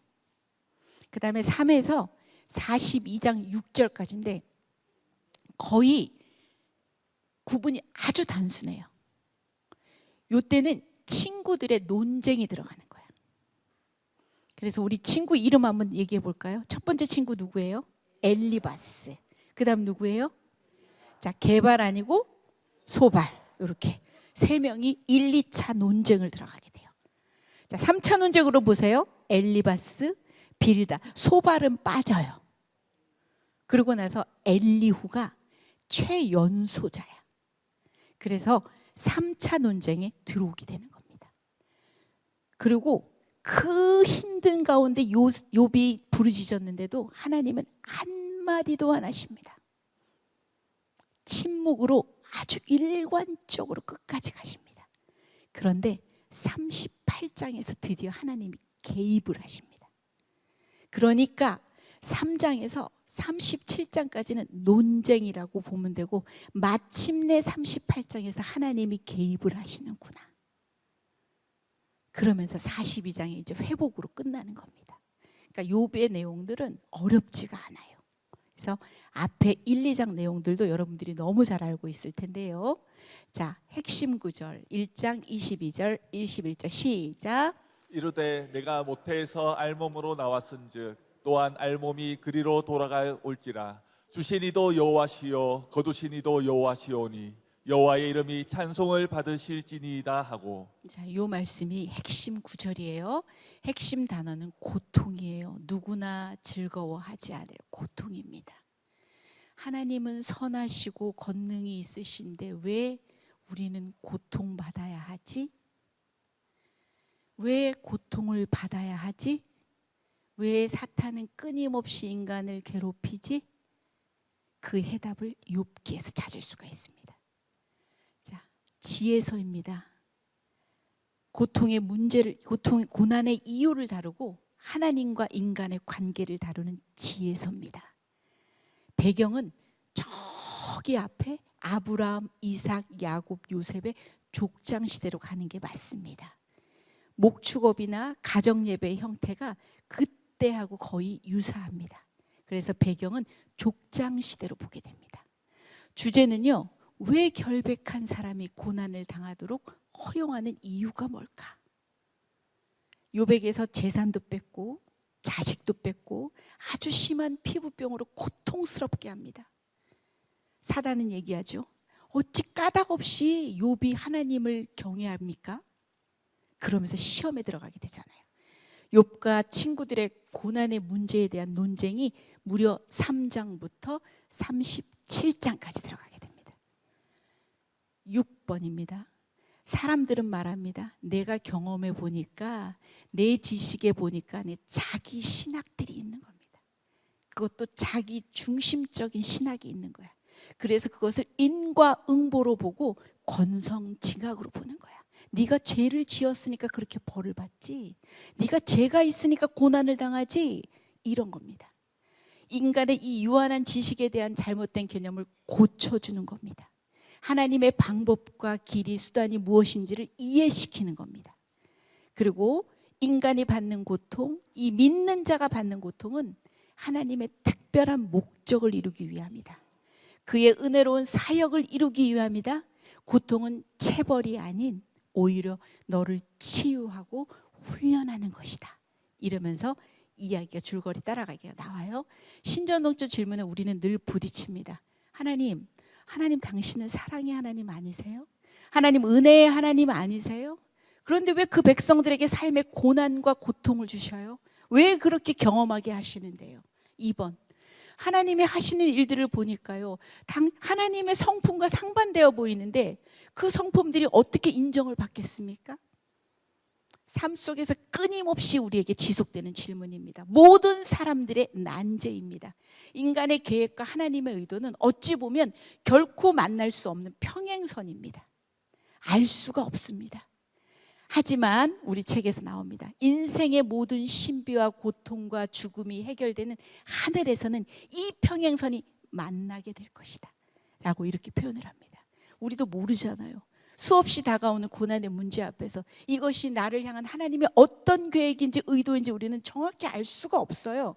욥도 끊임없이 그 질문에 정말 엄청나게 묻고 질문하고 나아갔지만 왜 하나님은 끊임없이 침묵하십니까?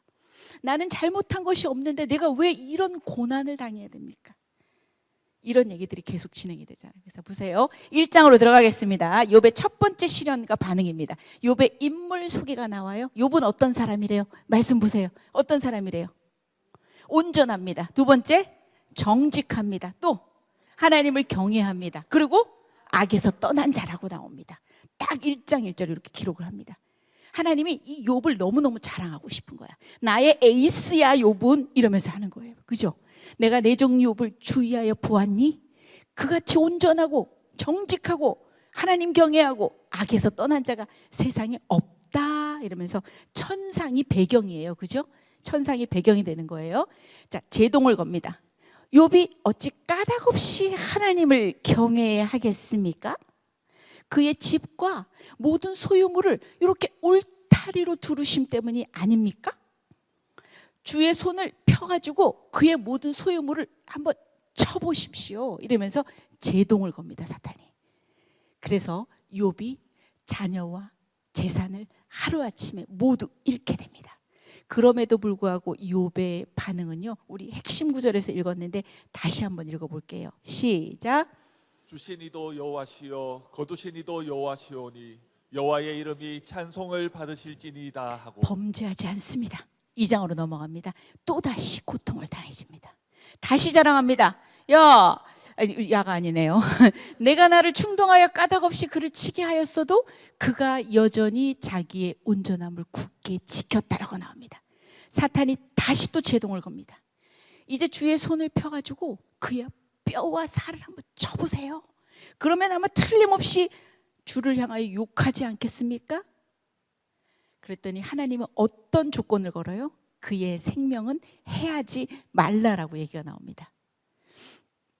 욥은 고통 속에 빠집니다. 온몸에 심한 종기가 납니다.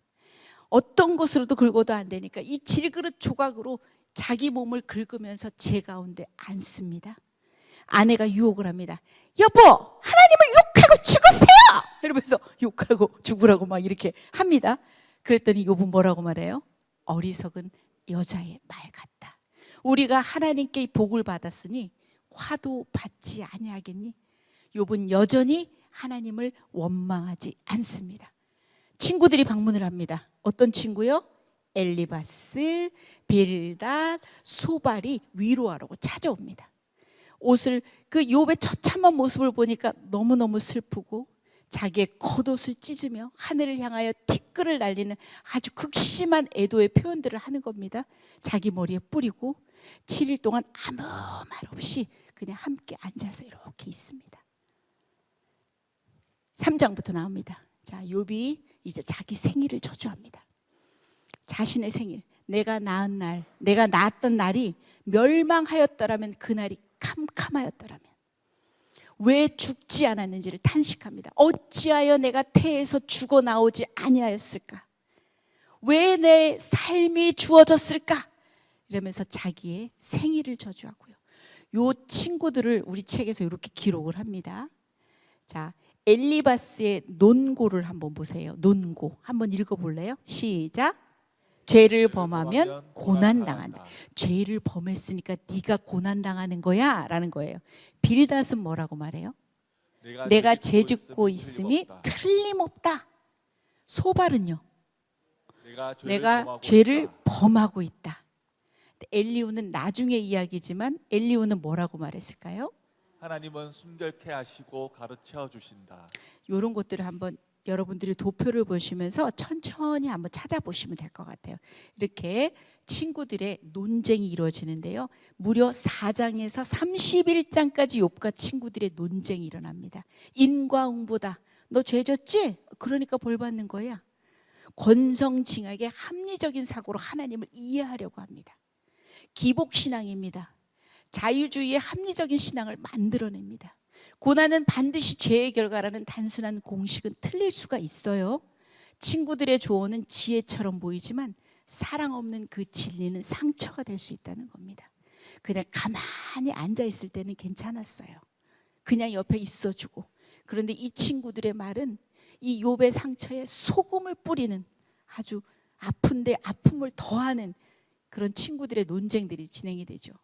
자, 하나님께서 침묵하십니다. 욥이 이렇게 말해요. 내가 앞으로 가도 그가 안 계셔. 내가 뒤로 가도 보이지가 않아. 그가 왼쪽에서 일하시는데 나는 만날 수가 없다. 그가 오른쪽으로 돌이키시는데 나는 배울 수 없구나. 하나님의 찾았지만 하나님이 보이지 않습니다. 하나님의 주권과 욥의 믿음입니다. 요거는 우리가 조금 이따 찬양으로 해볼 건데 같이 한번 크게 읽어볼까요? 그러나 시작. 그러나 내가 가는 길을 그가 아시나니 그가 나를 단련하신 후에는 내가 순금같이 되어 나오리라. 우리의 삶도 이렇잖아요. 여러분도 하나님이 보이지 않아도 하나님의 주권을 믿고 오늘도 나아가고 계시지요? 그죠? 이런 얘기를 하는 겁니다. 그럼에도 불구하고 너희들이 까닭없이 하나님을 사랑하고 이 삶을 살아낼 수 있겠니? 자, 엘리후의 견해가 나옵니다. 32에서 37장에 엘리후가 얘기합니다. 노란 글씨 보세요. 욥에게 화를 내는 거야. 네가 하나님보다 의롭다 얘기하는 거 아니냐. 너는 아닌 것처럼 얘기하지만 결국은 너는 하나님보다 네가 의롭다라고 얘기하는 거야. 친구들에게도, 3명의 친구들에게도 화를 내는, 능히 대답하지도 못하면서도 너희들은 왜 욥을 정죄를 하니? 자, 첫 번째 보면은요, 연장자가 먼저 말을 하게 돼 있기 때문에 엘리후는 가장 아마 최연소자였을 것이다. 나중에 말을 하게 됩니다. 그리고 의인도 고난을 받을 수 있다고 얘가 주장을 하고, 하나님은 고난을 통해서 하나님의 사람을 훈련시킨다는 입장을 표명합니다. 하나님께 나중에 이 사람은 책망을 받지 않습니다. 요 세 친구들은 하나님께 책망을 받아요. 그죠? 그래서 번제를 드리게끔 하잖아. 욥이 번제를 드리잖아요. 그래서 자, 38장에 드디어 하나님께서 개입을 하십니다. 42장까지 하나님의 도전과 욥의 회개가 나옵니다. 70까지 폭풍 질문을 욥에게 도전하십니다. 욥은 분명히 물었습니다. 하나님, 내가 고난받는 이유가 뭐예요? 그런데 하나님은 뭐라고 말씀하시는지 알아요? 내 창조의 순간에 네가 있었냐? 이러면서 폭풍 질문을 꽉 던지면 A가 물었으면 B라는 대답이 나왔는데 C라는 말씀으로 뭔가를 막 폭풍으로 막 얘기를 하시는데 여러분이 읽어보시면 알 거예요. 38장에 욥의 무지, 그러니까 너 창조의 순간에 없었잖아. 너 자연의 힘을 설명할 수 있어? 너 너 자연의 힘을 다스릴 수 있어? 이러면서 욥은 자신의 무지를 인정하고 이제 조용해집니다. 그리고 자신의 건방짐을 인정하고 회개합니다. 그래서 넘어가면 하나님의 무한하신 위대함 대 인간의 유한함입니다. 욥이 하나님께 이르되 보소서, 나는 비쳐나오니 무엇이라 주께 대답하리이까? 손으로 내 입을 가립니다. 이렇게 표현을 하고요. 자신의 무지를 깨닫고 회개를 들어갑니다. 이제 내가 주님을 듣기만 했는데 이제는 눈으로 봅니다. 내가 스스로 거두어드리고 티끌과 제 가운데서 회개합니다 라고 표현합니다. 42장에 가게 되면 회복이 나와요. 욥의 세 친구들을 책망하시면서 번제를 요구하시고 욥이 번제를 드리고 하나님께서 용서를 하십니다. 욥은 이렇게 회복이 되고 축복을 받습니다. 모든 갑절로 회복을 해주시고 형제 자매들이 찾아와서 위로하고 금과 은도 주고 재산을 회복하고 다시 아들 7도 딸 3도 얻고 딸들의 이름이 정확하게 나오고요. 그 딸들이 정말 아름다웠다고 나오고요. 그 딸들도 유상 상속을 받았다고도 나와요. 140년을 더 살면서 자손들을 보다가 평안히 죽습니다. 이게 42장의 내용입니다. 우리 통큰통독에 성경이 말하는 고난에 대해서 나옵니다. 여러분, 고난이 죄의 결과입니까? 그럴 수도 있겠죠. 그렇지만 완전히 이퀄은 아닙니다. 그죠? 고난이 죄의 결과일 수만은 없습니다. 우리 신약 성경에서도 예수님과 그 병자 간의 이야기도 있잖아요. 눈먼 사람과의 이야기, 그죠? 그런 것도 있는 것처럼. 두 번째, 하나님은 욥의 고난에 대해서 침묵하십니다. 하나님이 세상의 이치를 모두 아시는 주권자. 욥은 끊임없이 질문을 했지만 하나님은 침묵하시는 거예요. 뭐가 답이냐면요, 고난에 대한 유일한 답은 누구라고요? 하나님 자신이 되시는 겁니다. 하나님의 절대 주권을 인정하고 그것에 순복하는 믿음까지 자라가야 하는 겁니다. 우리는 이 작지 않죠. 내가 당하는 고난은 어느 누구보다도 가장 큰 고난이고 힘든 고난인데 이해할 수 없고 이유를 알 수가 없어. 하나님은 정말 침묵하시는 것 같아요. 아까 욥의 고백처럼 앞에도 뒤에도 오른쪽에도 왼쪽에도 하나님을 찾으나 하나님이 침묵하시니까 내가 너무나 답답하고 너무너무 힘들어. 이 고난의 터널을 빠져나가는 게 너무나도 힘든데 하나님은 38장에 폭풍 같은 질문을 던져서 내가 창조주 하나님이다. 내가 너의 주권자 하나님이다. 그 모든 것들이 하나님 자신이 답이 되시는 거지. 너의 그 고난도 하나님의 주권 아래 있기 때문에 괜찮다. 그죠? 너를 분명히 회복시키실 것이다. 이 말씀을 하고 있는 거예요. 이 욥기는 고난에 대한 어떤 그 나중에 축복에 대한 이야기보다는 우리가 그 하나님을 주권자로 인정을 하는가, 그 하나님을 정말로 신뢰하고 나아갈 수 있는가, 내가 까닭이 없어도 그 하나님을 사랑할 수 있는가, 나의 주권자로 인정하며 순복하며 믿음으로 자라고 갈 수 있는가를 질문을 하고 있어요. 그죠? 그 다음에 고난의 유익에 대한 이야기가 나와요. 자신의 죄악을 깨닫습니다. 주의 율례를 배우게 됩니다. 고난당하는 다른 사람을 이해하고 위로할 수 있게 됩니다. 그래서 우리는 상처 입은 치유자라는 말이 있어요. 그죠? 치유자이지만 그 사람 또한 상처를 입은 사람입니다. 그래서 암이 걸렸던 사람은 암이 걸린 사람을 위로할 수가 있어요. 맞죠? 자녀를 잃은 사람은 자녀를 잃은 사람을 또한 위로할 수가 있는 거야. 그 사람 안에는 상처가 있겠죠. 하지만 주님으로 인해서 치유가 되면서 다른 사람에게까지 위로할 수 있는 상대자가 됩니다. 함부로 우리가 아까도 얘기했지만 사랑 없는 진리는 상처를 더 악화시키는 거거든요. 잘 모르면서 우리가 위로한답시고 너 기도가 부족해서 그래, 기도 좀 더 해보면 어떻겠냐, 이런 말은 진짜 어떻게 보면 정말 자기중심적 신학에서 나온 사람을 죽이는 어떤 말인 거잖아요. 그죠? 고난은 학이 없는 박사라고도 말해요. 박사는 전문가를 박사라고 하잖아요. 그렇지만 이 고난은 학위는 없어요. 하지만 학이 없는 박사가 고난이 되는 겁니다. 그래서 고난을 통해서 예수님의 순종을 배울 수가 있습니다. 오로지 하나님의 영광을 위해서 십자가를 묵묵히 지고 순종하고 받아들였던 예수님을 배우게 되고 그 고난에 동참하는 영광을 누리게도 되고 또 겸손해지고 하나님을 온전히 신뢰하는 신앙의 인격자가 될 수가 있는 겁니다. 우리 태도가 있습니다. 하나님을 전적으로 신뢰해야 합니다. 세상을 이기신 예수님을 바라보며 평안하고 담대해야 합니다. 말은 쉽습니다. 정말 어렵습니다. 우리가 인내하고 그 하나님의 시간표를 기다리는 것은 정말 시간이 쉽지가 않습니다. 그렇지만 고난의 유익이 있음을 생각하고 기쁘게 여기고 인내를 온전히 이루어야 된다고 말하고, 그렇기 때문에 우리는 기도를 통해서 하나님의 도우심을 더 구해야 됩니다. 자, 재생해 주세요.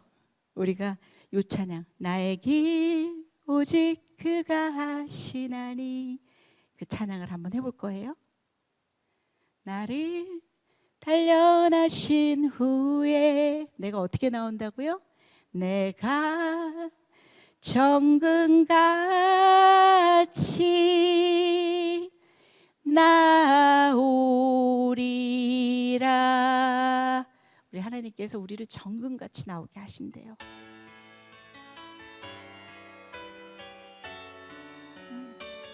화면 보이죠? 한번 우리가 마음을 담아서 한번 찬양을 해봤으면 좋겠어요.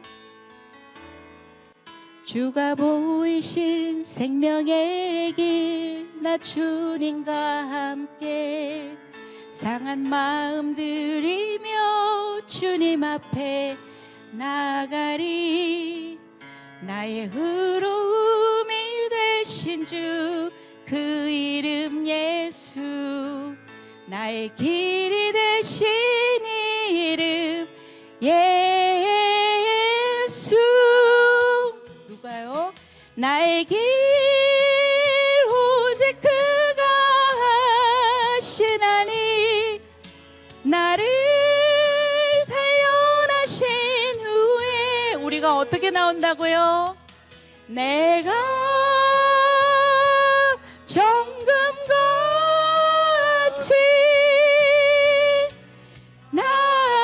나오리라.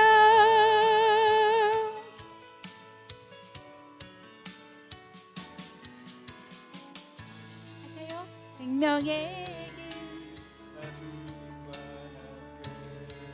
상한 마음 들이며 주님 앞에 나가리. 나의 의로움이 되신 주입니다. 그분은 예수 그리스도이십니다. 나의 길이십니다. 그분은 예수님이십니다. 그분만이 나의 길을 하십니다. 나의 길 오직 그가 하시나니 나를 단련하신 후에 내가 정금같이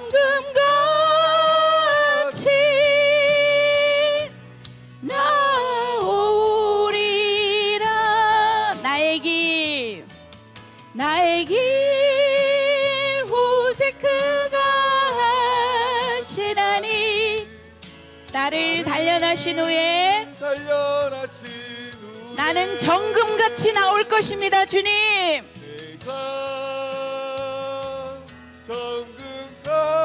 정금같이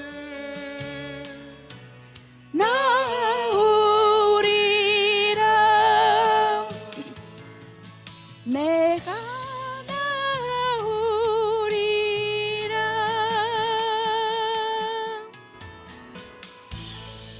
여러분을 정금같게 나오게 하실 분이 누구라고요? 예수님이십니다. 여러분 고난 가운데 있습니까? 우리가 오늘 포로 시대 배웠잖아요. 여러분 어떤 포로처럼 우리가 잡혀 있습니까? 오늘 배운 해답이 뭐예요? 하나님 자신을 우리가 바라는 겁니다. 우리가 보이지 않아도 우리가 주께서 침묵하셔도 그분이 나의 주권자임을 믿고 내가 나의 길을 가는 겁니다. 그죠? 자, 요거 말씀했었고요. 자, 우리 요거 기억해야 됩니다. 자, 갑니다. 자, 이제 복습합니다. 1차 포로 몇 년입니까? 605년입니다. 누구 왕이죠? 누가 잡혀갔어요? 2차 포로입니다. 몇 년입니까? 누구 왕 때? 누가 잡혀갑니까? 자, 3차 포로 갑니다. 몇 년이죠? 어느 왕 때? 어떤 일이 있었다고? 성전 파괴, 유다 멸망 요렇게 있었습니다. 요렇게 되는 겁니다. 기억하겠습니까? 그래서 오늘 우리가 뭘 배웠어요? 성경으로는 다니엘, 그 다음에 에스겔, 그 다음에 오바댜. 오바댜는 어디 누구의 멸망을 얘기했다고요? 에돔의 멸망을 얘기하고, 그 다음에 마지막으로 뭘 배웠다고요? 욥기. 요렇게 배웠습니다. 자, 오늘 배운 포로 시대에 해당하는 성경을 읽을 텐데요. 성경을 짜다 보니까 오늘 읽을 분량들이 조금 더 많아져요. 그런데 다음 주, 그 다음 주에는 분량이 확 적어지기 때문에 혹시 읽다가 부족하면 그때 같이 이렇게 가도 될 것 같아요. 그다음에 다음 주는 이제 포로 귀한 시대를 배울 거예요. 우리 성경은 에스라, 에스더, 학개, 스가랴 이렇게 배울 거거든요. 그래서 우리가 어렵고 힘든 시기일수록 여러분 말씀의 씨앗을 심고 그 말씀을 통한 아까 생기야 들어가라 했더니 이 마른 뼈들이 살아나가지고 완전 생기발랄한 생기 충만한 여러분들이 되는 겁니다. 그런 성령님의 역사와 회복을 간구하는 우리가 되었으면 좋겠습니다. 감사합니다. 수업 마치겠습니다.